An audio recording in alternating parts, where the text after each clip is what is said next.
It's the next morning, and I've already gone to the farmer's market and had my coffee.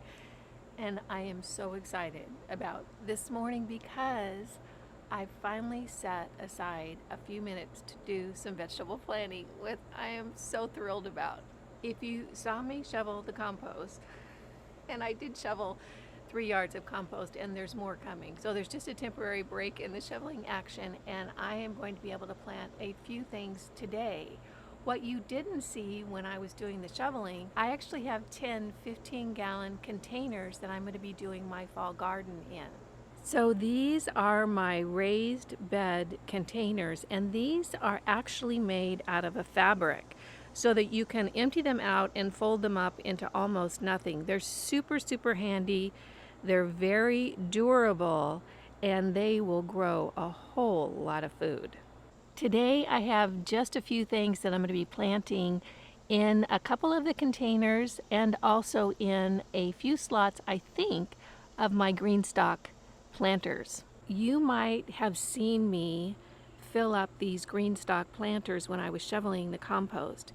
These planters are actually really, really brilliant, and they can house so much food in them.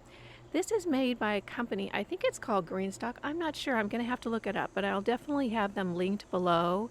And the cool thing is that they take up a very small space, so they have a small footprint at the bottom, but they're tall. And I believe you can get them in a 7-tier and a 5-tier. Don't quote me on that, but I'm just kind of going from memory. The cool thing is that each one of these little containers you can house a vegetable in. So you can have a tremendous amount of food in one of these containers. Both of mine are 7 tiers, and each tier has, let's see, 1, 2, 3, 4, 5, 6. So that's how many. So what's 6 times 7? I can't even remember anymore. It's a big number. And you can have an individual vegetable plant in each one of these. You can plant flowers in them as well. Now, how do you water? You water from this top reservoir up here, and you just simply pour water in the top, and it distributes all the way down the planter bed. I haven't used green stalks yet, although I've been following them for years. They're really just such a clever way to grow a lot of vegetables. Today, I don't know if I'm going to be planting anything in them, but definitely these are going to feature huge in my fall garden. Today, I'm going to be planting a couple of tomato plants, cherry tomato plants to be exact, in my containers back along the fence line. And some of you are probably now wondering, Kimberly, do you know what month it is? And the answer is, yeah, I do. Surprisingly, I do know it's August. And why am I planting tomatoes in August? Well, that's a really good question. Here in South Carolina, we have a very long growing season, which is one of the reasons why I moved here, because of the growing season. This particular tomato, this is a Husky Cherry Red. And you know what? I just picked this plant up at Lowe's just because they had it, and you can see that it is fairly well established. I don't know how big this pot is.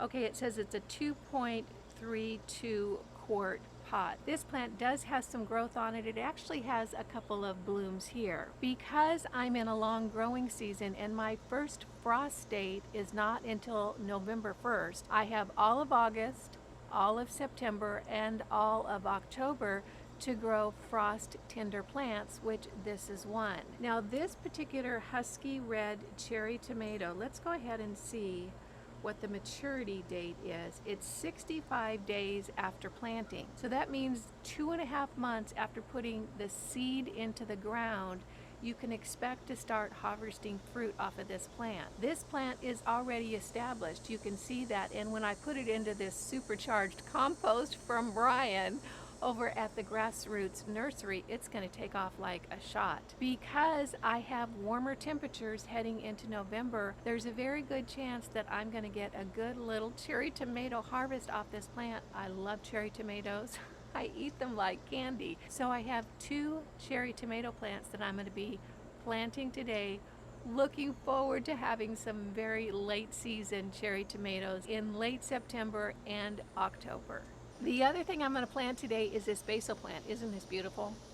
And as pretty as it is, it smells so much better. I love the scent of basil. It's just lovely. Did you know that you can make basil tea? I've never made basil tea, but if I get extra basil or if this bolts, I'm going to go ahead and use that to make some basil tea. I'm going to go ahead and plant this basil as well in one of these containers. Normally I would put basil in my green stock planters right here, but you can see this is a fairly large root ball on this plant already, and it really would be cramming it into this area in order to plant it in my green stocks. If I had a smaller basil plant, I could put it in there, or maybe what I'll do is I'll just take one of these basil stems here. There's several stems in this pot, so I actually got several basil plants in this pot. I might just break off one and put it here in the green stock, because the root ball of just the one will be smaller and it will grow into the area underneath this watering tray and be just fine. So I should be able to get this basil going. The only thing that I'm concerned about is the extreme heat right now.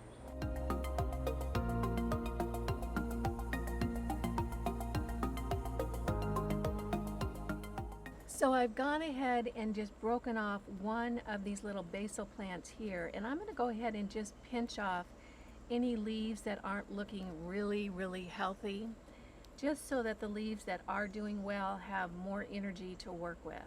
So this particular basil plant is going to go into my green stock planter, and then the rest of what is here, there's 1, 2, 3, 4, 5, 6 plants just on this one plant, which is really quite the little bargain. And this one is going to be planted into one of my 15-gallon raised bed containers.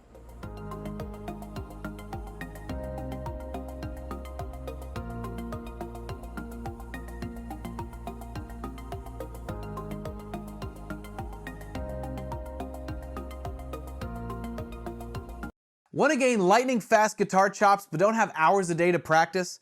I can show you how to go from this